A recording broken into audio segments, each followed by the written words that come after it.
nguuru njublang gi ñi ngi bëgg a dal seen kaw ñun nag Sénégal dañu tabax démocratie bi bu yàgg daj ci lu ne démocratie nag daa bokk ci la koy lël mooy la liberté d'expression Bougane di yëguñu fi lu mu wax moo Cheikh Yérim Seck lu war a tax ñu teg ko loxo rawatina ci ñi nga xam ne ñoo yor réew mi fi mu ne jàpp naa ne ba histoire Sénégal amee ba léegi li ñu yëkkati ci lu bon li ñu wax ci lu dul dëgg kenn xamu nu mu toll kon ñoom waroon nañoo jomb di topp nit sax naa ko diffamation ak diffusion de fausses nouvelles parce que seen carrière politique bi yëpp pendant 10 ans nekkuñu woon ci lu dul diffamation ak diffusion de fausses nouvelles kon encore une fois dama ñëw pour jàppale Bougane jàppale partem jàppale coalition bi mu bokk jàppale tous les acteurs politiques yi nga xam ne nguurum njublan gi mi ngi ci seen i tànk ma di leen wax nag ñoom muy le ministre de la justice di wax les forces de défense et de sécurité que duñu leen may dara cette démocratie là nous l'avons construite ak coono yu bari nit ñi am seen wax seen sañ a wax googu nag kenn du ko dindi et je lance un appel à toute la classe politique nee nañu nekk benn say xam ne li ñu def Bougane mi kenn ku ne daa war a jàpp ne yow lañ ko def parce que benn nit buñ noppiloo rek c'est toute la démocratie qui est abîmée bi ci des mooy yéen presse na ngeen xam ne liy dundal presse mooy liberté d'expression kon képp kuy défendre liberté d'expression ka ca jiitu mooy presse encore une fois maa ngi leen di féliciter parce que li ngeen def métti na trop ci suba ak li yéen a ngi fi xëy na añu leen wóoru leen sax ndax reer dana leen fekk seen kër lu ne mën leen cee fekk te lenn taxut lu dul ñu nekk seen kër ngir mën leen wax li xew moo tax la presse est un pilier essentiel de la démocratie moo tax ñu war leen a jàpp waaye kenn war leen a bund xatal encore une fois maa ngi leen di féliciter di wax Bougane daal ne ko maa ngi ci ginnaawam ak ñi mu àndal ñëpp nag ak ñëpp koo xam ne yaa ngi xeex pour démocratie taxaw ci réew mi parce que nag amul lu dul démocratie moo nu wóotaleeg ñu bëree bëri ci àdduna merci beaucoup. merci jërëjëf.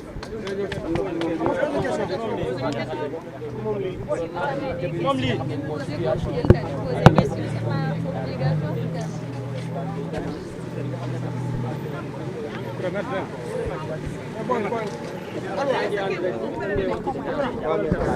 alors ñi ngi woon fi nga xamante ne nag moom mooy buntu brigade de la cybercriminalité ñu ñëwoon seet si ki nga xamante ne rek moom mooy audition Bougane Gueye Dany bi boobaak léegi nag ñi ngi fii ci suba ba tey mi ngi ci biir pare na nag nee nañ d'après xibaar yu ñu jot mais boobu ba tey moom génnagul parce que dañu ne woon la décision finale la ñuy xaar ki ngeen doon gis loolu ngeen ko doon dégg muy Moustapha Diakhaté di ko xamante ne aussi kenn mënu ko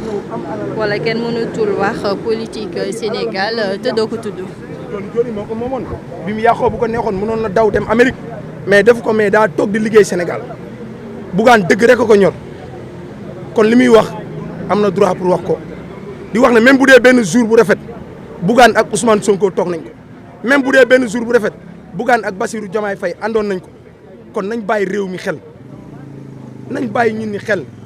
parce que Bougane c'est un citoyen yer ay employés di leen dundal lu mu bon mi ngi servir Sénégal nañ waxante dëgg rek am na loo xam ne des fois da ngay jël politique nga teg ko fële Bougane seen frère la même bu juumee Ousmane Sonko war na mën a taal téléphone am woo Bougane nekk nangam ak nangam parce que dañ doon wootante seen biir dañ seqoon jàmm kon tey bu liy am rek jàmm du am erreur bu mënti am rek war nañ mën a toogee waxtaane ko bu dee Bougane nangam la wax lii d'accord ma ah frère kaay nangam ak nangam loolu mooy yoon te réew mi fi mu toll nii kenn umpalewul ñëpp gis nañ li am ci réew mi yéen journalistes yi xam ngeen ko bu baax li leen paa bi wax boo leen jógee fii da ngeen dem reer est-ce que di ngeen reer réew mi dafa metti Sénégal dara doxul lépp a bloqué instant bi lépp a bloqué ñu war a dem ci élection ñaan yàlla élection yi ñëw si jàmm que le meilleur gagne loolu la ñuy ñaan yàlla mais instant bi élection lañ jëm réew mi dara amu fi est-ce que tey c'est normal que waruñu dem concentré wu si ay élection moo gën ñu convoqué ay nit yooyu ban rendement la ñuy andil tey andi fii Bougane du ñu yokkal dara Sénégal dafa am lu ñu soxla parce que dafa am beneen mbébét buñ doon beneen xar-xaru mbébét buñ doon xaar ci kanamu président Bassirou Diomaye Faye ak premier ministre alors chers téléspectateurs ni ma leen ko doon waxee sànq ba tey nag ñu ngi woon fi nga xamante ne rek moom mooy buntu brigade de la cybercriminalité ginnaaw convocation bi nga xamante ne rek moom Bougane Gueye Dany ñëw na déféré ko fi le leader de Gëm Sa Bopp Jàmbaar ci suba ba tey nag mi ngi fi ñu ne woon pare na audition ñi ngi xaar li nga xamante ne moom mooy la décision finale mais boobu ba tey nag dara tukkeegul ci biir lu ñu mën a xam rek moom mooy liñ ko doon toppee maanaam diffamation ak chiffres yi nga xamante ne aussi daal di woon nañ ci addu ginnaaw moom ilimaanu jawriñ yi Ousmane Sonko daal di woon na ko fësal keroog ginnaaw janoom ak taskatu xibaar yi sànq ngeen doon gis si image yi kooku nga xamante ne moom mooy Moustapha Diakhaté mu nekkoon fi président groupe parlementaire bu Benno Bokk Yaakaar mu am coloration politique waaye nag nee na nag am na appartenance politique waaw waaye nag tey dafa ñëwoon rek jàppal mbagg ñu wala ñëw assister ki nga xamante ne nii moom mooy le leader de Gëm Sa Bopp Bougane Gueye Dany moom daal la mu jàpp na rek xoqatal gi mënul wëy nañu bàyyi démocratie sénégalaise bi daal di wëy comme ni ñu ko xamee bàyyi itamit di xoqatal li nga xamante ne nii moom mooy la presse sénégalaise alors moom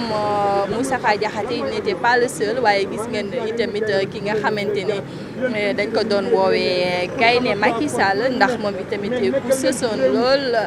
APR la woon ba taxoon sax nag moom foo ko daan gis beige marron lay sol moom itamit ma ngay wax kàddu yi mu yëkkati je pense que benn la parce que actuellement képp ko wax rek da ngay daal di tufli ci kaw régime bi nga xamante ne nag moom moo nekk en place chers téléspectateurs ñu wax leen ba tey ki nga xamante ne nag moom mooy Bougane Gueye Dany daal di génn ci fi nga xamante ne nag moom mooy les locaux de la brigade de la cybercriminalité.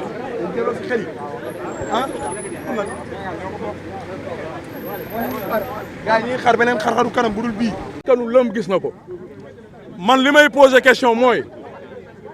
dañ ñu digoon ab projet gisuñu tous mooy demander la DIC ak cybercriminalité nañ ñu wëral projet bi nga xamante ne moom la ñu digoon askanu Sénégal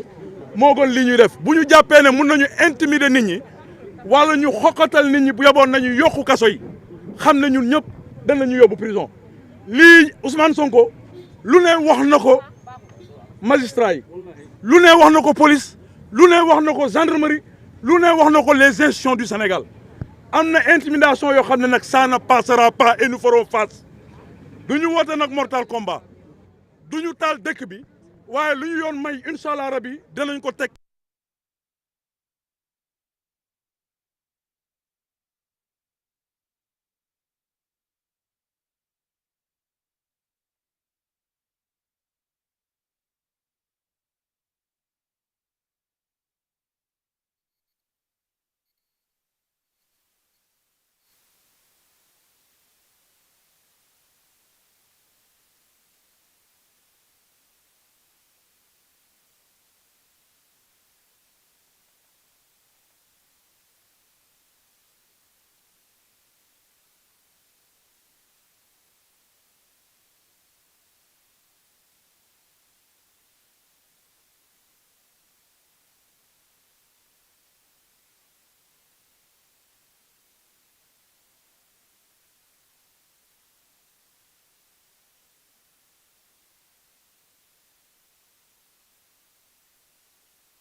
may demandé nag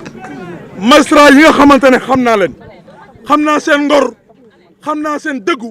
xam naa seen bëgg Sénégal bu ñu tilmal seen i gor bu ñu tilmal seen der parce que xam naa ne ay nit ñu jub ngeen xam naa ay nit ñu bëgg Sénégal ngeen ki taxawoon démb tuumal leen waru leen nangu tey mu leen di teg yéen nii képp kuy nit bëgg Sénégal war na ko bañ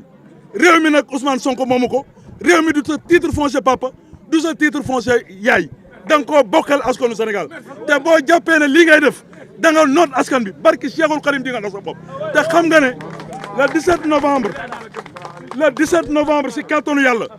Sénégal dinañ la xam ne la nga leen digoon amul nga bugg a persécuter nit ñi pour nit ñi bañ a campagne ñun même bu ñu campagne sénégalais yi dinañu campagne si kàttanu yàlla suñu borom te nag may lancer un appel solennel à toute la jeunesse sénégalaise y compris nos papas et nos mamans jóg leen ngeen taxaw lii ñàkk si ñax ba la jëm lii ñàkk si ñax ba la jëm dinañu dem ba tarixa yi dinañu leen fi jële may wax na ngeen takku taxaw jël seeni carte le 17 novembre ngeen sanctionné leen ñëw ñu instaurer la paix et la démocratie dans ce pays maa ngi leen di gërëm.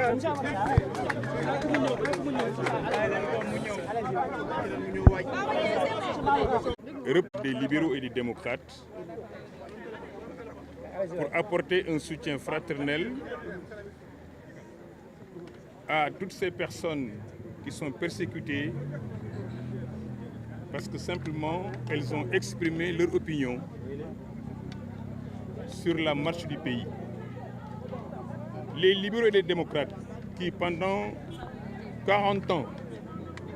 se sont battus pour que le Sénégal soit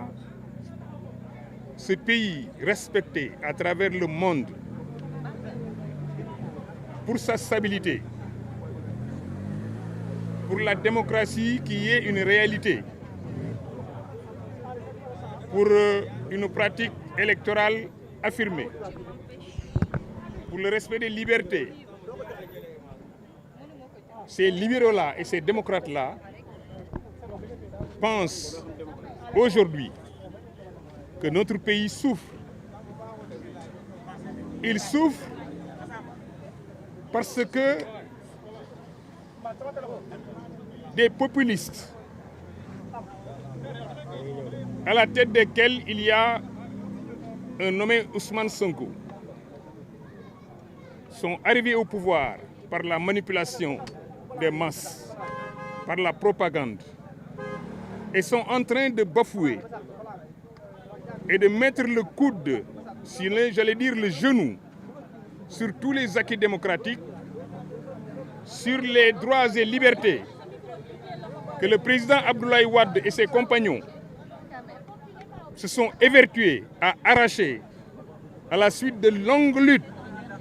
à des régimes qui étaient beaucoup plus difficiles à manœuvrer, à des dictatures qui étaient presque confirmées, pour qu'aujourd'hui nous assistions à un recul démocratique de cette nature, au bafouement des libertés de cette nature et de l'installation d'un état de dictature dans un pays où le vivre ensemble était une réalité. Nous sommes en train de perdre la bataille de la cohésion sociale. Nous sommes en train de perdre la bataille de ce que j'appelle le dialogue des religions. Nous sommes en train de perdre la bataille de la démocratie et des libertés. Nous sommes en train de vivre les prémices de la perte de la bataille des enjeux économiques. Parce que simplement, le Sénégal a été trompé le 24 mars en faisant un choix irréfléchi sur un groupe incompétent et qui montre aujourd'hui les signes d'un affolement face à cette opposition qui a compris unanimement que le Sénégal est en danger. C'est pourquoi si vous avez bien regardé les listes électorales, c'est toujours Sam Sénégal, Aar Sénégal, Wallu Sénégal, Sam Sa Kaddu, tout ça revient à montrer que le pays est malade. Et ces forces politiques engagées dans ce combat font peur, ont créé une situation inédite. C'est la première fois au Sénégal que des partis politiques entrent en coalition de cette nature, que des coalitions de partis politiques entrent en intercoalition intégrale dans tous les départements du Sénégal. C'est inédit. Forcément, ça fait peur à des gens qui viennent de s'installer sur la base d'une erreur politique majeure d'une certaine jeunesse désemparée qui aujourd'hui est en train de regretter pourquoi ils ont choisi de mettre le président Diomaye Faye au pouvoir entraînant la nomination naturellement d'Ousmane Sonko à la primature. Nous voulons lancer un message, je parle du bloc, à tous les démocrates. Nous lançons un message aussi aux magistrats. Je ne reviendrai pas sur tout ce qu'on a fait, tout ce qu'on a dit, comment on les a désacralisés. Je lance un appel aux forces de défense et de sécurité. Je lance un appel à toute la communauté internationale pour qu'ils comprennent qu'enfin, il faut sauver ce Sénégal. Le sauver, c'est pousser Ousmane Sonko à reculer par rapport à sa volonté de museler la presse, à sa volonté de museler toutes les personnes qui pensent autrement que lui. Parce que dans ce pays, quand même, nous avons ratifié la Déclaration universelle des droits de l'homme et en son article 19, c'est connu, la liberté d'opinion est sacrée. Sauvons cette liberté. Voilà pourquoi nous sommes venus aujourd'hui soutenir Bougane Gueye Dany, soutenir par la même occasion Cheikh Yérim Seck et soutenir toutes les personnes qui sont inquiétées par ce régime parce qu'en réalité, Sonko et ses amis ne veulent pas aller aux élections le 17 novembre 2024. Voilà le message que je voulais lancer au nom de l'ensemble des membres du bloc des libéraux et des démocrates. Ce même bloc, membre de la coalition Takku Wallu Sénégal, cette même coalition, membre de l'intercoalition entre Takku Wallu Sénégal, sàmm ce kaddu et comme on le dit aussi, Njariñ, comme on l'appelle encore, la coalition de Jàmm ak Njariñ, toutes ces coalitions aujourd'hui pensent la même chose. La seule, j'allais dire, le seul parti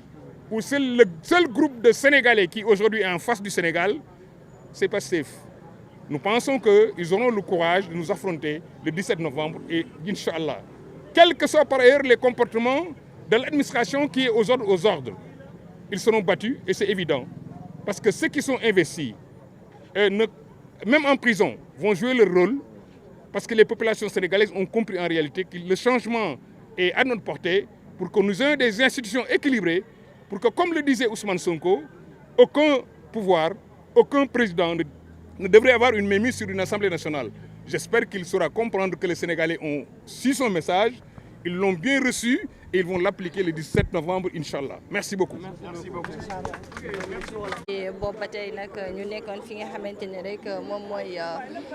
fii ci division spéciale de cybersécurité ginnaaw nag convocation bi nga xamante ne rek moom Bougane Gueye Dany ñëwoon déféré ko aussi waaye nag mu mel ni rek ginnaaw audition bi nga xamante ne ci suba ba ci ngoon gi nag ñi ko doon amal moom mi le nag dañu ko mujj rek placé en position garde à vue alors boobu ba tey nag ñi ngi gis ces militants di va-et-vient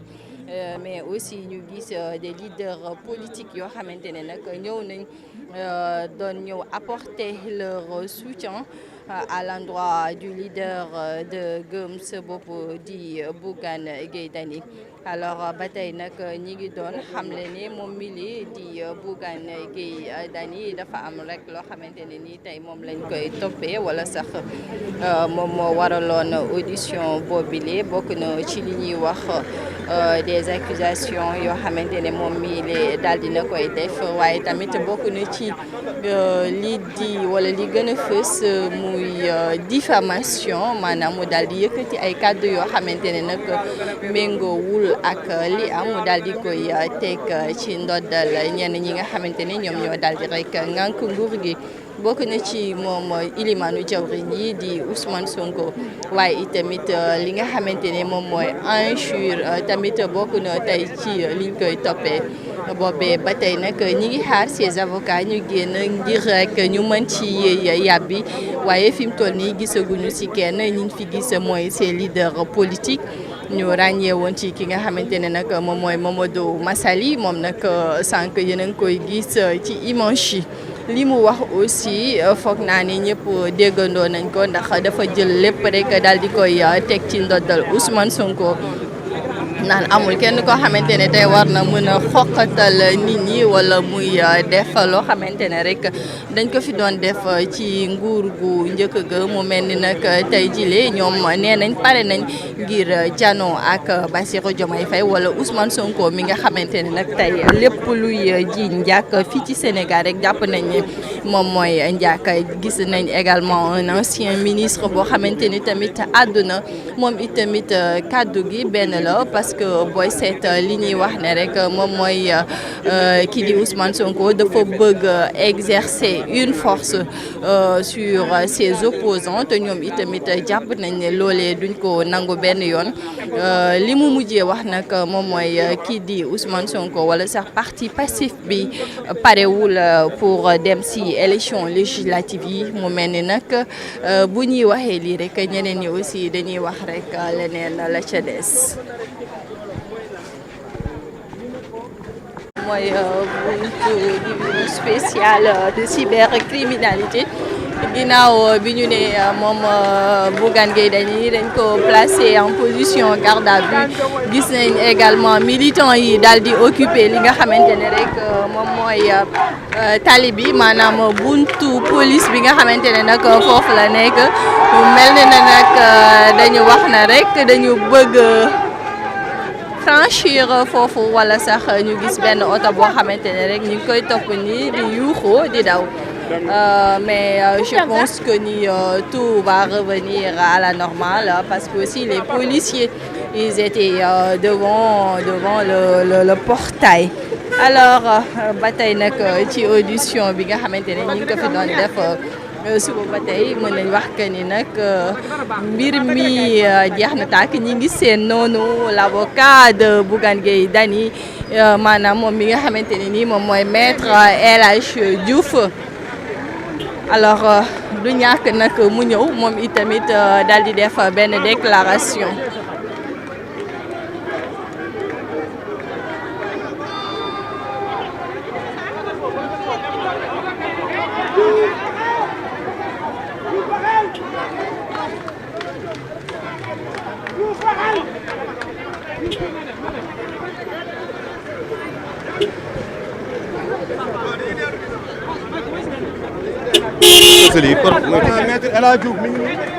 Alors waaw maître El Hadj Diouf la ñu doon.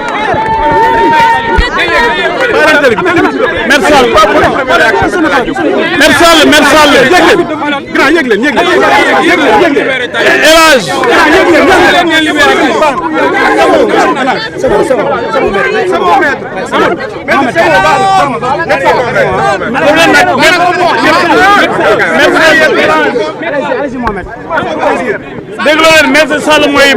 ubbi def leen nag maître Sall mooy ubbi maître Sall mooy ubbi El Hadj maître Sall mooy ubbi def leen nag maître Sall mooy ubbi may leen maître Sall mu ubbi may leen maître Sall mu ubbi après leen buuxante ana yéen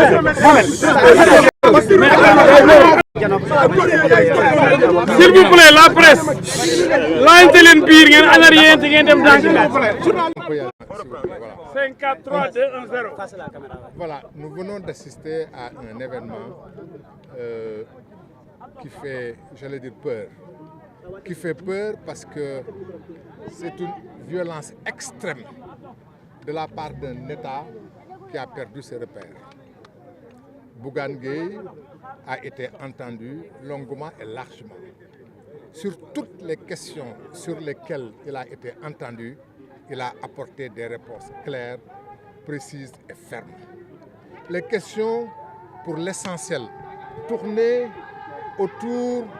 de la déclaration du Premier ministre Ousmane Sonko sur les chiffres qui étaient falsifiés. Bougane Gueye Dany a démontré que ce sont les chiffres de Ousmane Sonko qui n'étaient pas bons et que les chiffres de Ousmane Sonko contredisaient les chiffres de la Cour des comptes, contredisaient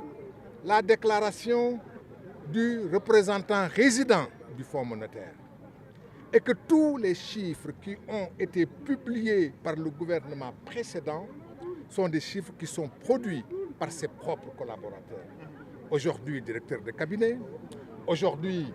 ministre des Finances. Ce sont ces fonctionnaires qui ont fait ces chiffres. Et Bougane Gueye Dany n'a fait que le rappeler.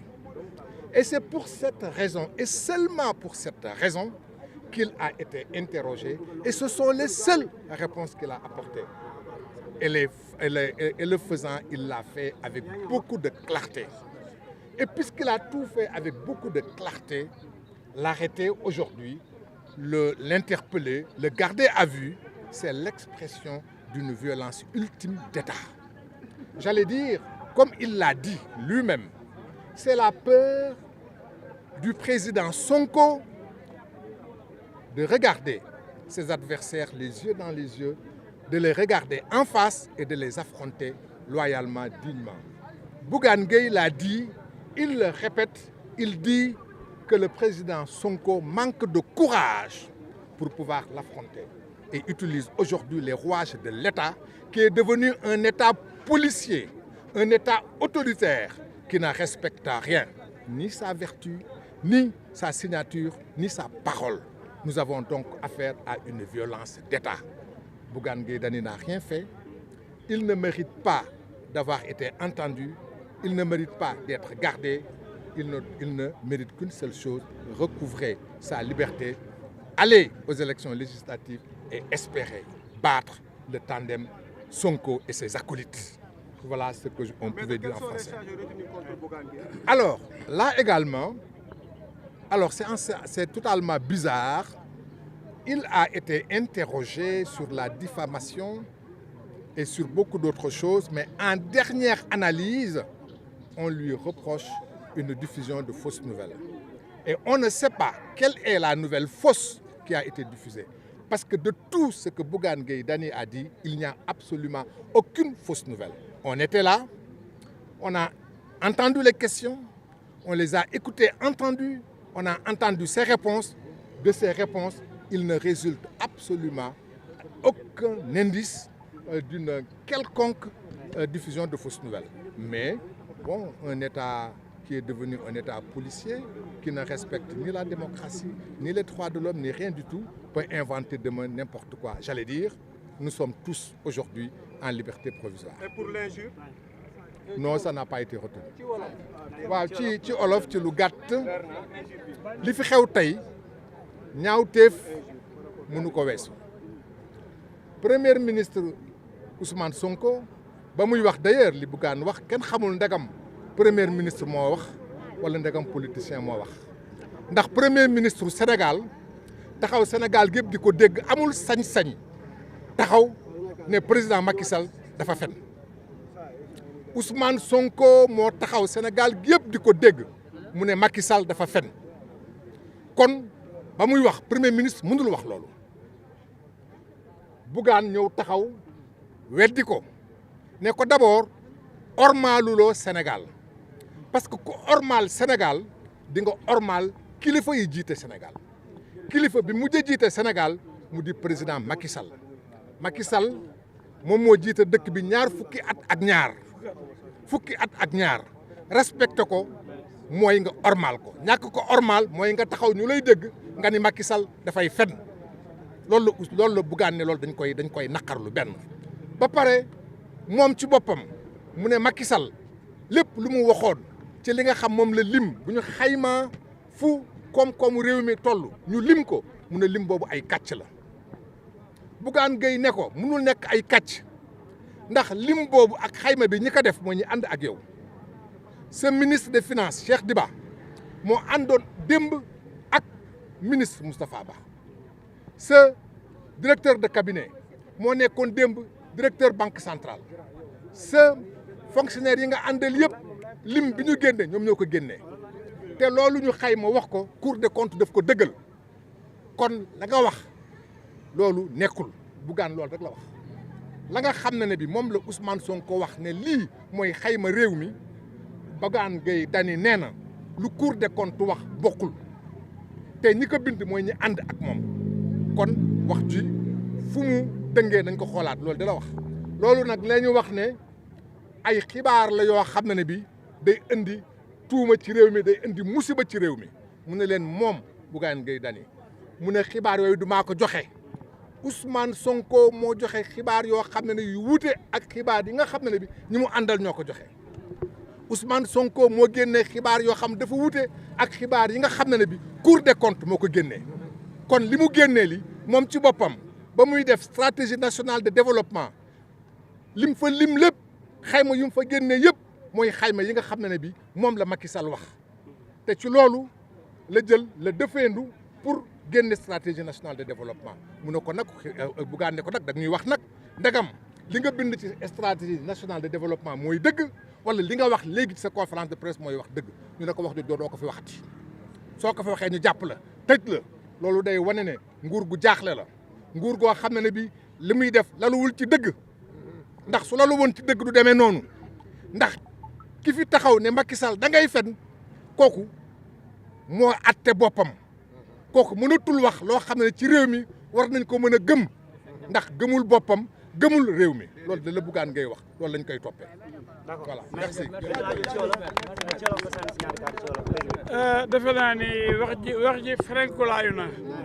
ndax le doyen le ministre d'État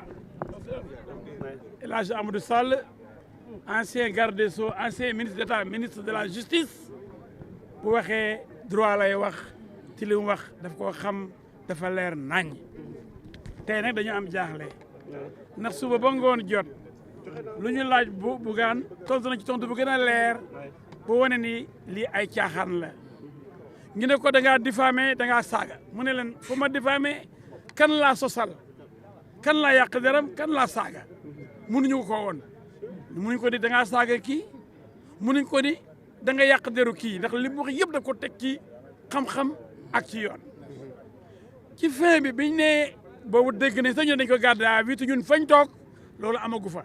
loolu day wane ne am na ñoo xam ne ñoo njëkk am information bi ñun ñu nekkoon fii ñoo ak policiers yi xëy na dafa am yeneen canevas yeneen yoon yoo xam ne ci la ñu jaar pour di wax ak askan bi waaye ñun prix police ñoo mujjee yëg garde à vue mais biñ ñëwee di wax affaire garde à vue dañoo def revirement spectaculaire waxatuñ diffamation waxatuñ injure publique ci ñun loolu lañ interrogé Bougane mu daaneel leen ci fin bi léegi ci ay 21h ñu ñëw bi ñu ñëwee ku yore téléphone du ko fay bi ñëwee léegi nii dañ koy garder à vue ñu ne motif ñu ne diffusion de fausses nouvelles ah ñu ne waaw yéen suba ba ngoon jot ñu ne laaj doomi jàmbur ji naan ko da nga diffamé tel ministre da nga diffamé tel ministre tudd turu ministre yooyu da nga diffamé tel premier ministre tudd turam da nga yàq seen der da nga leen a saaga comme mënuñu wane benn saaga mënuñu wane benn yàqu der bu mu def muy diffamation ñu laaj ko da nga bëggoon a yàq seen der da ngeen bëgg a nuire seen réputation seen honneur yooyu mu tontu ci ñu ñëw ci ngoon gi ci guddi gi ne non non non da nga tasaare xibaar yu amul si ma si ko laaj ban mooy division de fausses nouvelles mu leen man ban xabaar laa joxe boo xam ne dëgguwul damaa génne nouvelle bu bees Sénégal Bougane génne benn nouvelle di ba muy nekk fausse nouvelle amul benn lu ñu ko lii nga génne yaa ko sos génne ko yow Bougane yaa wax ji wax lii wax ji dëggal ko amul loolu mooy da ngaa wax lu dëkkul dëgg mooy division de fausses nouvelles masul am ci débat bi ñu tëb rek ndax xamatu fu jëm ñu taxal ko boobu ale koy langal rek di ko division de fausses nouvelles waaye lii day na war di gars yi lii de moom moo tax Bougane a ngay ree xëy na yàlla buy defar day mel ni ku yàq téye bi ñu ko téye ñu ngi koy defal publicité ñu ngi koy defal campagne ci élection lañ jëm Sénégal yi xam ne nii Bougane saagawul Bougane yàqul dee rek kenn ñu dindi ko ñu ne léegi dafa tasaare nouvelle bu amul mooy dafa sos benn affaire wax lu amul ba léegi ne wuñ ko lii nga wax da nga koo sos kon Bougane daan na Bougane am na seen ndam lu rëy ma ne nag doolee mën dëgg waaye dëgg mooy mujj parce que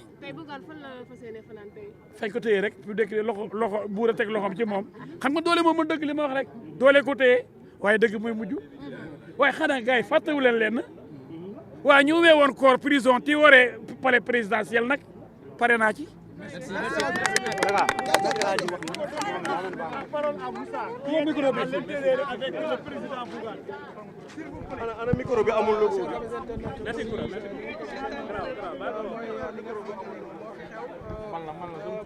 Alors donc ñi ngeen déggoon noonu ñoom ñooy ay layool katu Bougane Gueye Dany ñoom nag mbir mi daf leen xaw a ëlëm sax ndax jàpp nañ ni mbir mi yëpp mbiru politique rek la mais li leen ci gën a jaaxal aussi mooy que li ñu waxoon ne moom lañ ko fi indee maanaam injure ak diffamation finalement yooyu yëpp amul dafa fekk ne rek jàpp nañ ne moom milier la mu wax ne dafa fësal ay xibaar yoo xamante ne itamit méngoowul ay ak dëgg maanaam diffusion de fausses nouvelles actuellement nii la ñu koy toppee. Alors chers téléspectateurs de la nouvelle télévision sénégalaise mu nekkoon nag ñun ak yéen fii ci buntu brigade de cybersécurité ñu ñëwoon fi nag ginnaaw rek bi ñu fi convoqué kii di leader de Gëm Sa Bopp lay càmbar di Bougane Gueye Dany en tout cas lu ñu mën a jàpp rek mooy pour le moment yóbbu nañ ko position garde à vue di leen jox dig daje beneen yoon incha allah ci yeneen.